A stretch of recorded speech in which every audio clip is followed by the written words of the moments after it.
Twongeye kubasuhuza kandi twongeye kubabwira ngo mukomeze kugira ijoro ryiza, mwebwe abageze mu ngo zanyu muryamye aka kanya. Nk'uko mubimenyereye dusa tubana mu biganiro bitandukanye, ijambo ry'Imana, ubuhamya, amashimwe byose, ariko uyu mwanya tugiye kubagezaho inkuru imenyekanye muri aya masaha ya 2:00 hafi n'igice bucyo, inkuru y'uko umukobwa mwamenye ku mazina ya Dorimbogo cyangwa se Vava cyangwa Valentina yitabye Imana aho yari arwariye mu bitaro bya Kibogora, y'uko Dorimbogo cyangwa se Vava yitabye Imana azize uburwayi bukomeye. Mu makuru agiye acicikana hirya no hino ku mbuga nkoranyambaga, biravuga y'uko Vava yagiye mu bitaro bakamuvura, n'ibitangazamakuru bikajya bigenda bikamusura, bakavuga ngo ni agatwiko, ni iki, ngo nibyo arimo kwigira, ariko akabwira abaganga aho yari arwariye mu bitaro bya Kibogora y'uko ababara umutwe bakaza bakamuvura, bati ndababara no mu rubavu, indwara zigahora zimuka, ibitaro bigeraho bifata umwanzuro wo kumusezerera. None muri aya masaha nk'uko inkuru iri kugenda zivugwa hirya no hino, Vava mwamenye cyangwa se Valentine mwamenye ku izina rya Dorimbogo, kandi mwamenye yuko anarwariye mu bitaro arembye, abanyamakuru bo hirya no hino, social media zikajyayo nk'umuntu wazikoresheje cyane, nk'ahantu yagiye atanga ibiganiro, bakagenda bajya kumusura. None uyu munsi wa none aya masaha inkuru imenyekanye ahantu hose yuko Dorimbogo amaze kwitaba Imana. Bakunzi ba Groupe Ebenezer TV, turabasaba nkamwe wakibaza ngo Dorimbogo azize iki, ko tuzi ko biriya bitaro ari ibitaro bivura indwara zikomeye kandi ari ibitaro by'inzobere kandi ari ibitaro byizewe, ni kuki bitabashije kumuvura ngo akire? Ese ibona binaniwe kuki bitamuhaye transfert ngo bimwohereze n'ahandi? Icyo twemera cyo nk'abakristo, gupfa si ikibazo, ahubwo wakibaza ngo Dorimbogo cyangwa se Valentina yaba uyu munsi wa none avuye mu mwuka w'abazima asize buhamya ki imusozi? Ese umwibukira kuki? Ese ni iki yamariye sosiyete nyarwanda? Ngiye ku bwanjye mwibukira ku ndirimbo avuga ngo Dorimbogo, ni nayo ndirimbo nzi, ni nako kantu nzi cyane kuri we. Ariko nk'abagenzi tujya mu ijuru cyangwa se nk'abantu duhumeka umwuka w'abazima, ndagira ngo nkwibutse aka kantu, waba ukomeye waba woroheje, ugomba kumenya yuko umuremyi wawe ari we byose ubigenga.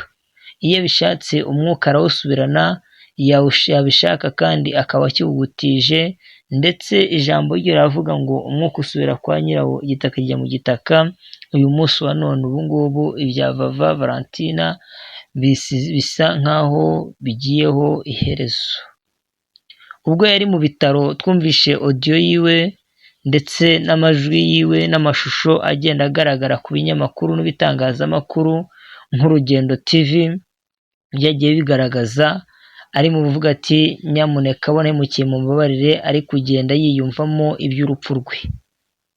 Ese ibyo ari nka byari umuntu ugiye gupfa arabimenya, kuko inkuru zaratambutse zigaragaza ko uyu mukobwa cyangwa se uyu mwana w'umutegarugori arimo agenda araga, ariko abantu ntibabimenya.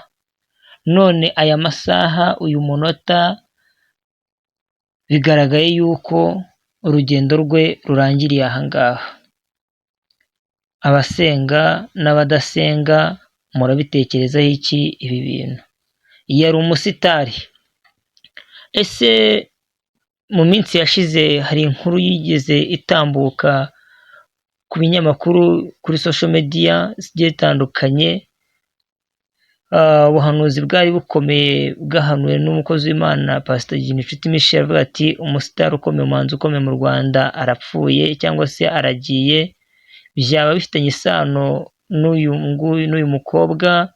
Ese yari umusitari muri sosiyete nyarwanda ahangaha, cyangwa nibwo yari akizamuka. Sinzi uko ubifata, sinzi n'uko ubyumva, ariko amakuru twakubwira ko nuko uyu munsi wa none Vava atagihumeka umwuka w'abazima.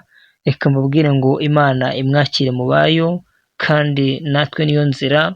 Twese hamwe rero dufatanyirize hamwe gukora ibyo Imana ishaka, kandi mureke twezwe ku gato ku kanini, dukore ibyo Imana ishaka, twanga icyaha n'igisa nacyo. Ayo makuru rero yose nk'uko mubibona hirya no hino arizewe kandi ntago ari agatwiko. Impamvu atari agatwiko, ibinyamakuru byagiye bimusura kwa muganga, abaganga bakamwinuba bati uyu yari umusitari arimo arashaka gutanga viyuzi, ariko rwose ibintu byose ntago aba ari viyuzi, ahubwo isi tugezemo n'isi y'iterambere n'isi y'ikoranabuhanga, byose biba bigomba kugenda neza kandi bikagendera ku gihe, uretse ko tutari twabyakira neza ko ikoranabuhanga ririmo kwihuta cyane. Ndagira ngo rero mbabwire ngo wowe twabanye muri iki kiganiro, muri aya makuru, ukande subscribe kugira ngo ujye ubasha kubona inkuru zigezweho kandi zihuse. Murakoze cyane. Reka mbabwire ngo nawe uhagaze wirinde utagwa hejuru yo kugwa. Urupfu rutinze, Yesu atinze urupfu ntirwatinda. Imana rero ikomeze ibarinde muri iri joro, kandi ikomeze bakomeze. Nihanganisha umuryango wa Valentina, nimukomere kandi rwose nimuhumure, twese niyo nzira. Kandi mbone no kubafata mu mugongo inshuti ze, urungano, impande zose zari zifite aho zihuriye na Valentina. Reka mbabwira ngo nimukomere kandi nimwihangane. Yesu akomeze kubahaza uburame. Murakoze.